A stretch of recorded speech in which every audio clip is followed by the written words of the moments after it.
Saviez-vous qu'au XVIIIe siècle, une créature monstrueuse a semé la terreur dans les campagnes françaises, laissant derrière elle des dizaines de cadavres déchirés, sans jamais être identifiés? Son nom, la bête du Gévaudan. Tout commence en juin 1764, dans une région isolée du sud de la France. Une jeune bergère est retrouvée sans vie, son corps mutilé d'une façon qu'aucun loup n'aurait pu faire. Les habitants tremblent. Chaque jour, une nouvelle attaque. Les témoins parlent d'un animal immense, à la gueule rouge de sang, se tenant presque comme un homme.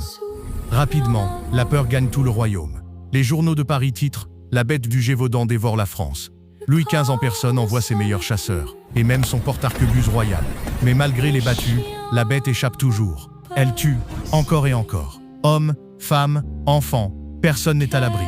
Certains disent qu'elle était un démon, d'autres une punition divine. Et puis il y a ceux qui murmurent qu'il s'agissait d'une expérience humaine, un croisement monstrueux, dressé pour tuer. Mais les faits sont là. Plus de 100 morts, des blessures effroyables, et aucun loup connu n'a jamais agi ainsi.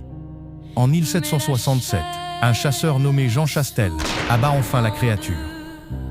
Ou du moins, ce qu'on croit être la bête. Car après sa mort, d'autres attaques continuent. Et soudain, tout s'arrête. Comme si elle avait disparu dans la brume, satisfaite de son œuvre. Aujourd'hui encore, nul ne sait ce qu'était réellement la bête du Gévaudan. Un animal, un tueur déguisé, une malédiction. Ce qui est sûr, c'est qu'elle n'a jamais quitté notre imaginaire. Et si, quelque part, dans les forêts du Gévaudan, elle attendait simplement de se réveiller?